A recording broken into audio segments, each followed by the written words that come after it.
जय श्री कृष्ण। आप सभी को माघ मास कृष्ण पक्ष षटतिला एकादशी की ढेरों शुभकामनाएं। प्रिय दर्शकों, आज हम बात करेंगे बहुत बड़ी एकादशी, बहुत अधिक पुण्य देने वाली एकादशी। एकादशी की ये एकादशी साधारण नहीं है, ये एकादशी अनंत पुण्य देने वाली है। माघ मास की एकादशी होने के कारण इसका पुण्य वैसे ही अधिक है। और इस पर जो तिल की महिमा है, जो दान की महिमा है, जो अन्नदान की महिमा है, स्वयं नारायण कहते हैं कि वह अद्भुत है। और इसके बिना मनुष्य को मोक्ष तो मिल जाता है, परंतु स्वर्ग में भी जाएंगे या वैकुंठ में भी जाएंगे तो वहां अन्न नहीं मिलता खाने को। ये एकादशी बड़ी महत्वपूर्ण है। यही है जिसके कारण आपको स्वर्ग में या जब आप भगवान के धाम जाएंगे, भगवत धाम, तो वहां पर अन्न की प्राप्ति होगी, आपका जीवन सुख में व्यतीत होगा। तो इस एकादशी पर आपको क्या करना चाहिए, कैसे इस एकादशी का व्रत करना चाहिए? इसे षटतिला कहते हैं। इस पर तिल के 6 प्रकारों प्रयोग बहुत महत्वपूर्ण कहा गया है। कौन से है वो 6 प्रकार, क्या प्रयोग कहा गया है तिल का, और तिल दान कैसे करना है, तिल की महिमा क्या है? अगर आपने तिल के 6 प्रकार प्रयोग नहीं किए तो ये एकादशी व्यर्थ चली जाएगी। और ऐसा मैं नहीं, ऋषि खुद कहते हैं इसकी महिमा का वर्णन करते हुए।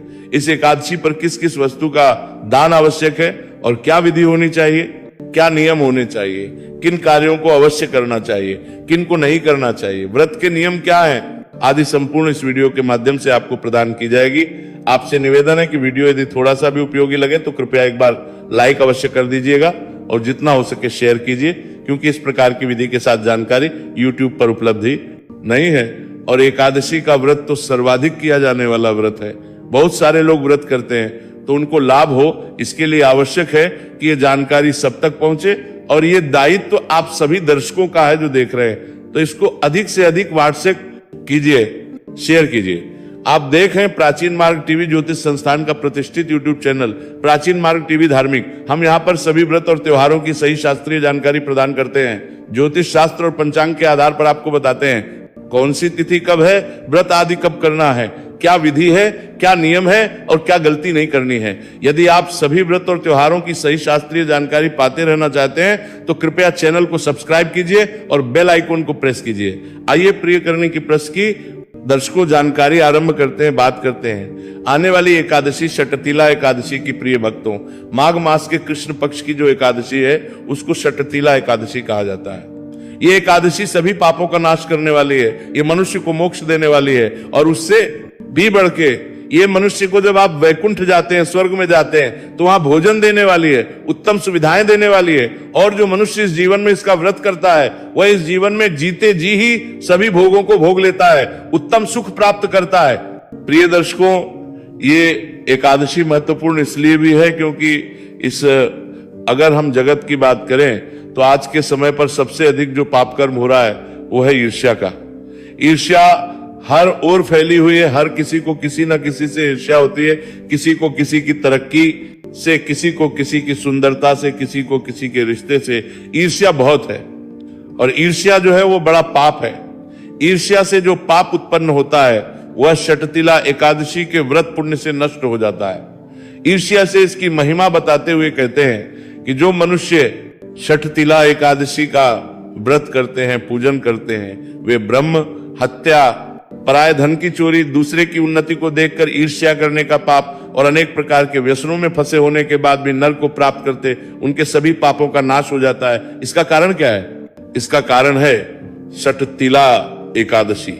जस्य पुरुष कहते हैं कि हे जस्य दालव्य, ये एक गुप्त रहस्य है जिसके विषय में अधिक लोगों को जानकारी नहीं है। जब जस्य से पूछा गया कि हे जस्यवर, ये एकादशी कैसे करनी चाहिए, क्या इसके नियम है और किस प्रकार से इसके व्रत को पूर्ण करना चाहिए, तो शास्त्रों में वर्णन मिलता है कि एकादशी से पूर्व पहले दिन ही कुछ को धारण करना चाहिए, जिसमें कुछ त्याग प्रमुख कहे गए हैं। जैसे अन्न का त्याग है, एक वक्त का आहार लेना चाहिए, लहसुन प्याज आदि का त्याग कर देना चाहिए, तामसिक पदार्थों का त्याग एक दिन पूर्व ही कर देना चाहिए, शहद का प्रयोग वर्जित कहा गया है और एक दिन पूर्व ही मनुष्य को कांसे के पात्र का प्रयोग बंद कर देना चाहिए, शुद्ध चित्त होकर ब्रह्मचर्य धारण करना चाहिए और एकादशी के दिन सुबह उठकर पवित्र स्नान करना चाहिए और विधि विधान से भगवान नारायण का व्रत, पूजन, संकल्प, कथा श्रवण आदि करना चाहिए और रात्रि को जागरण करना चाहिए। ये तो सार रूप में मैंने आपको बताया जो पुराणों में लिखा है,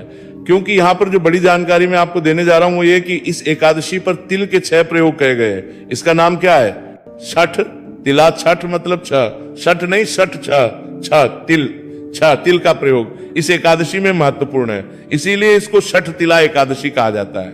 अब बात आती है कि वो 6 तिल के प्रयोग हैं कौन कौन से, कहां कहां तिल को प्रयोग करना है, किस प्रकार से इसका इस्तेमाल होगा और कैसे आप इसका पुण्य फल संपूर्ण रूप से प्राप्त कर सकते हैं। सबसे पहला है तिल से स्नान। तिल युक्त जल से आपने स्नान करना है। स्नान जब आप सुबह नहाने के लिए पानी भरेंगे ना, तो बाल्टी को अच्छे से लीजिए, साफ कीजिए, उसमें पहले थोड़ा गंगा जल भरिए, फिर थोड़े से तिल डालिए उसमें, और उसके बाद जल भर के उससे स्नान कीजिए। तिल युक्त जो स्नान होगा, तिल स्नान, इसमें काले तिल मिले तो उत्तम है, काले ना मिले तो आप सफेद भी उपयोग कर सकते हैं। स्नान के समय जो साबुन आदि आप प्रयोग करते हैं वो ना कीजिएगा, उनके स्थान पर तिल का उबटन कहा गया है, शरीर पर लगाना चाहिए तिल का उबटन। मैं समय से पहले आपको जानकारी दे रहा हूं जिससे कि आप पहले इसकी तैयारी कर लें। तिल का उबटन आपको प्रयोग करना चाहिए। इस प्रकार आपने स्नान कर लिया। स्नान करने के बाद जो आप पूजन आदि करेंगे, एकादशी की पूजा करेंगे, उसकी विधि मैं आपको अलग से बताऊंगा। तिल का तीसरा प्रयोग यहां बता रहा हूं आपको।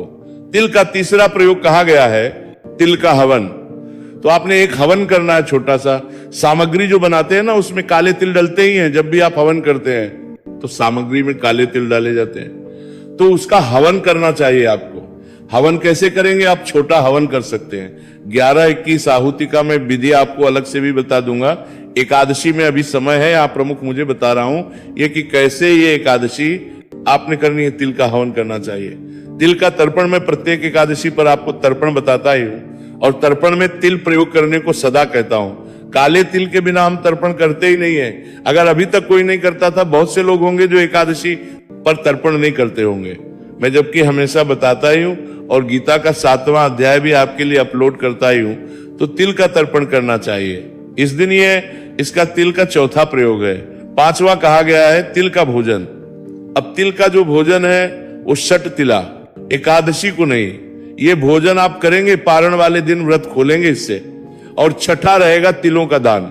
ये 6 प्रयोग जो है प्रमुख रूप से छठ तिला एकादशी पर कहे गए हैं। तो तिल आपने स्नान करना है, तिल का ही उघटन प्रयोग करना है, तिल से हवन करना है।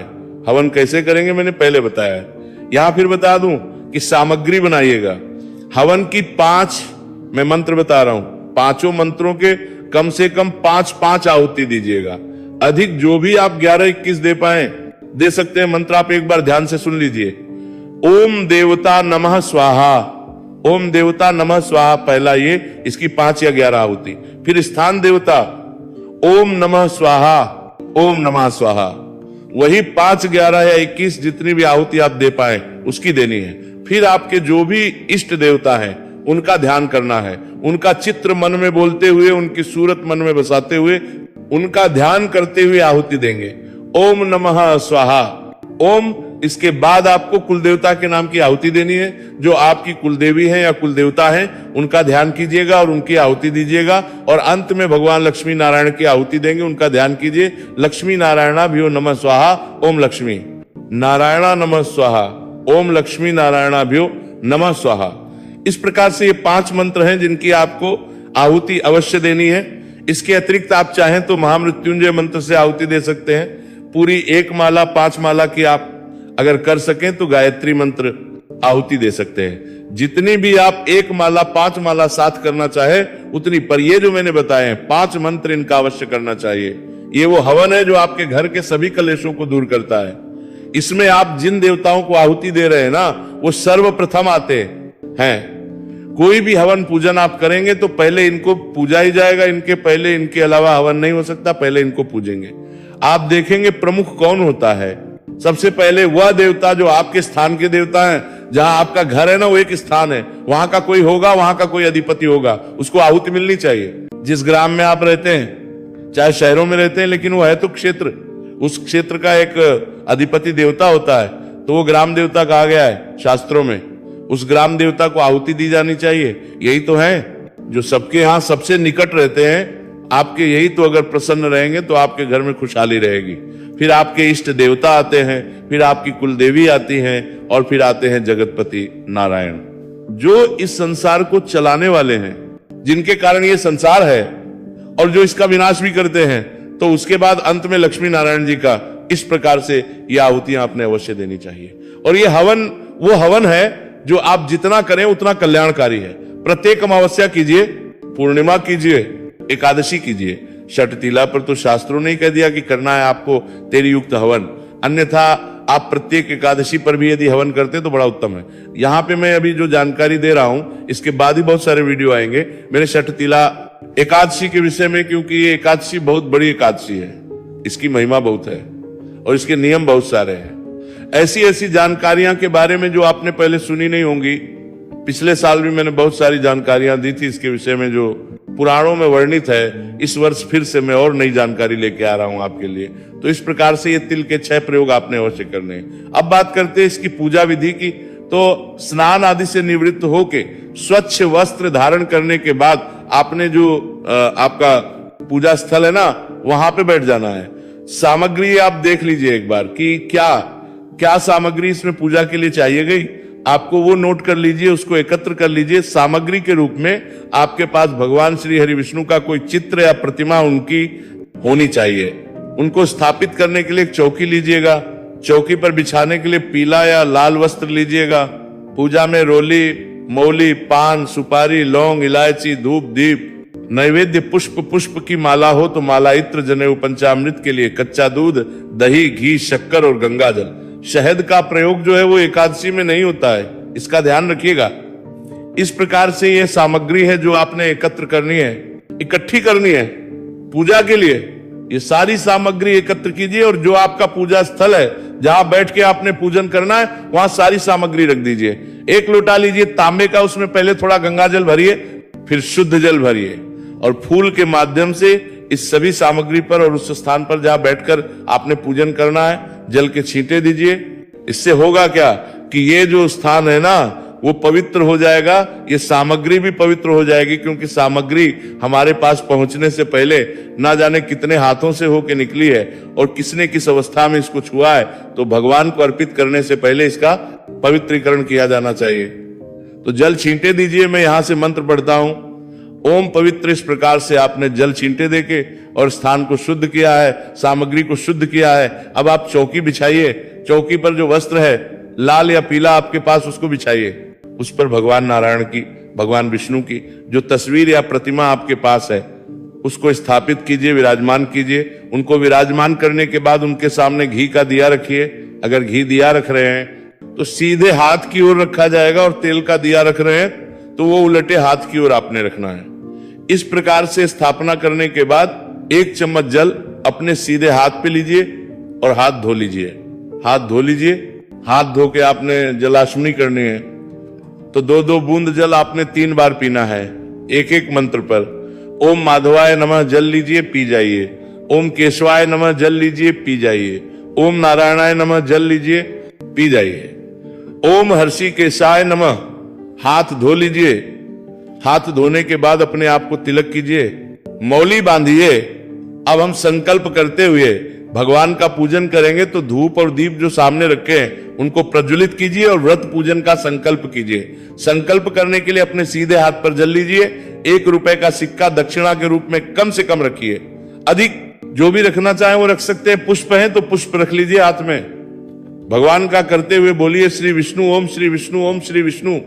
अपना नाम, अपना गोत्र, जिस स्थान पर बैठकर संकल्प कर रहे हैं वहां का मकान नंबर, क्षेत्र का नाम, शहर का नाम, माघ मासे कृष्ण पक्षी एकादशायम पुण्यतिथि हो, आयु आरोग्यता प्राप्त सुख संपत्ति प्राप्त है, भगवान श्री हरि विष्णु प्रसन्नार्थाय षटतिला एकादशी व्रत पूजन कथा श्रवण संकल्प श्री विष्णु, और वो संकल्प भगवान के चरणों में अर्पित कर दीजिए। इस प्रकार से आपने संकल्प करना है। जो माताएं, बहनें, भाई, बंधु इस शास्त्रीय विधि से न कर पाए, वो हाथ में जल लेके पुष्प ले के भगवान से निवेदन करना कि हे भगवान विष्णु, आज माघ कृष्णा एकादशी के दिन हम अपने जीवन को उत्तम बनाने के उद्देश्य से अच्छे स्वास्थ्य की कामना, अच्छे जीवन की कामना और जीवन के बाद मोक्ष की से ये व्रत कर रहे हैं, हम इसको सफलतापूर्वक कर पाए, इतनी हमें शक्ति दीजिए और इसे स्वीकार कीजिए और वह संकल्प भगवान के चरणों में अर्पित कर दीजिएगा। ऐसे आपने संकल्प करना है। संकल्प करने के बाद भगवान विष्णु का पूजन करना है। पूजन में सूक्ष्म रूप से बताऊं तो सबसे पहले भगवान को भद्य अर्घ्य आचमनी कराया जाएगा। तो 3 बार जल के छींटे दीजिए, पुष्प के माध्यम से या चम्मच से 3 बार जल अर्पित कीजिए, के सामने एक पात्र रख दीजिएगा, उसमें फिर उनको स्नान कराइएगा। शंख से स्नान कराते हैं तो बड़ा उत्तम रहेगा। तदोपरांत पंचामृत से स्नान कराइएगा, या आप तस्वीर पर पूजन कर रहे हैं तो पंचामृत को फूल पर लगा लीजिएगा और वो अर्पित कीजिएगा। ध्यान दीजिएगा, ये जो पंचामृत आप बनाएंगे ना, इसमें शहद नहीं प्रयोग होगा। कच्चा दूध, दही, घी, शक्कर और गंगा जल यही प्रयोग होंगे। पंचामृत अर्पित कीजिएगा। पंचामृत से स्नान कराने के बाद फिर भगवान को आप पुनः शुद्ध जल से स्नान कराएंगे तो आप फूल के माध्यम के छींटे दीजिएगा, या प्रतिमा है तो आप शंख से नहला सकते हैं अच्छे से, जल से। स्नान के बाद वस्त्र के रूप में मौली का एक टुकड़ा तोड़िएगा, वहां अर्पित कीजिएगा। इत्र के रूप में इत्र को जो है फूल पर लगा के चढ़ाइएगा। और यज्ञोपवीत जनेऊ होती है, जनेऊ अर्पित करने के लिए जनेऊ को पहले से तिलक कर लेना, फिर आप चढ़ा दीजिएगा। तिलक कीजिएगा भगवान को, तिलक करके पुष्प अर्पित कीजिए। फूलों की माला है तो माला पहनाएगा, धूप दिखाइएगा, दीप दिखाइएगा। नैवेद्य के रूप में तिल से बनी हुई भी कोई मिठाई आपके पास हो वो अर्पित कीजिएगा, और 1 चम्मच जल आशुनी के रूप में अर्पित कीजिएगा भगवान को। तदोपरांत तांबुलम पुंगी, तांबुल अर्पित करना। तांबुल क्या होता है? तांबुल होगा पान का पत्ता, लीजिए, उस पे 2 लौंग, 2 इलायची और 1 सुपारी रखिए, वो अर्पित कीजिएगा। हाथ जोड़ के नमस्कार कीजिएगा। जो दक्षिणा चढ़ानी हो दक्षिणा चढ़ाइएगा और फिर भगवान से प्रार्थना कीजिएगा जो आपकी कामनाएं हैं उनके लिए। तदोपरांत बैठ के और शांत चित्त होके एकादशी की कथा सुनिएगा। षट्टिला एकादशी की कथा बड़ी महत्वपूर्ण है और बड़ी ही उत्तम कथा है। षट्टी पुरस्थ के द्वारा यह कही गई है। षट्टी पुरस्थ से जब दालभ ऋषि ने इसके विषय में पूछा था, वह वर्णन आएगा, सही कथा। यदि सुनते रहना चाहते हैं और चैनल पर नए हैं तो अभी सब्सक्राइब कर लीजिए, क्योंकि ये एक ज्योतिष संस्थान का चैनल है। हमारे पास 100 वर्षों की है, हमारी 4 पीढ़ियां इसी पांडित कर्म में बीती है, तो हमारे पास वो सभी पुराण उपलब्ध है जो आज विलुप्त हो गए हैं, मिलती ही नहीं है। हमारे पूर्वजों की देन है, हमारे पास है, तो हम आपको जानकारियां देते रहते हैं। तो पूजन के बाद कथा श्रवण कीजिएगा, नियमों के अनुसार दिन को व्यतीत कीजिएगा। इसमें जागरण की महिमा है, इसके विषय में मैं अगले वीडियो में बात करूंगा। और साथ ही कुंभदान की बड़ी महिमा है, कुंभदान रही को गिराप करना चाहिए, वो भी कथम रहने की बात करूंगा। तो गया है घड़े का दान, कुंभदान मतलब घड़े का दान, वो कैसे करना है इसके विषय में भी मैं अगले वीडियो में आपसे चर्चा करूंगा। वो वीडियो अवश्य देखिएगा, क्योंकि ये एकादशी बड़ी एकादशी है और इसके विषय में बताने के लिए बहुत कुछ है। रात्रि जागरण की जो महिमा है वह भी मैं आपको बताऊंगा, और पारण की जानकारी के लिए भी मैं आपको एक अलग सी वीडियो प्रदान करूंगा, क्योंकि इसका जो पारण होता है वह भी बड़ा ही महत्वपूर्ण होता है और वाकई एकादशी से अलग होता है, उठता है कि एकादशी जो है इसका व्रत किया कब जाएगा। तो प्रिय दर्शकों, इस एकादशी का व्रत किया जाता है माघ मास में कृष्ण पक्ष की जब एकादशी तिथि सूर्य के मुख से होती है, उस दिन एकादशी तिथि की शुरुआत हो रही है 13 जनवरी को शाम को 3:17 पे, और ये समाप्त होगी 14 जनवरी को शाम को 5:52 पर। ऐसे में सूर्य के मुख से 14 जनवरी को एकादशी रहेगी और सायंकाल तक रहेगी। बड़ी उत्तम एकादशी है, तो 14 को ही आप व्रत करेंगे क्योंकि उत्तम व्रत है और सर्व सभी को इसी दिन करना है। 14 जनवरी को और ध्यान दीजिएगा, इसी दिन इस बार मकर संक्रांति भी है, उसके वीडियो मैंने पहले ही अपलोड कर दिए, उनका लाभ लीजिए कि कौन से 14 दान करने चाहिए।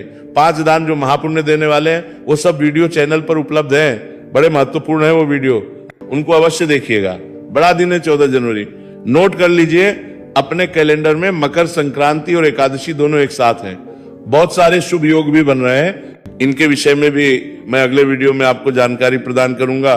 बुधवार का दिन रहेगा, 14 जनवरी को एकादशी का व्रत किया जाएगा और 15 जनवरी को आप पारण करेंगे।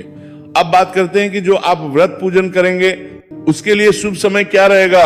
बुधवार को पहला चौघड़िया उत्तम होता है, दूसरा चौघड़िया भी उत्तम होता है। तो आप सुबह सूर्योदय से और 3 घंटे के भीतर पूजन कर सकते हैं। 7:18 से और 10:18 तक का जो समय है, ये उत्तम समय, इसमें आप पूजन करेंगे, कल्याणकारी रहेगा। कुछ और पूछना बाकी रहे तो आप कमेंट बॉक्स में लिख के भी पूछ सकते हैं और व्हाट्सएप के माध्यम से भी जुड़ सकते हैं। माध्यम से भी पूछना बाकी है। बाकी अगली वीडियो में बहुत सारी जानकारियां मैं आपके लिए और लेकर आऊंगा। जुड़े रहिए चैनल के साथ, जितना हो सके वीडियो को शेयर कीजिएगा। प्रार्थना यही है कि सही जानकारी लोगों तक पहुंचे। इसके लिए आवश्यक है कि जो आप जैसे बड़े विद्वान लोग हैं वो सही जानकारियों को आगे भेजें। होता क्या है कि जो उपद्रवी लोग होते हैं, जो नकारात्मक जानकारियां होती हैं, उनको तेजी से भेज देते हैं।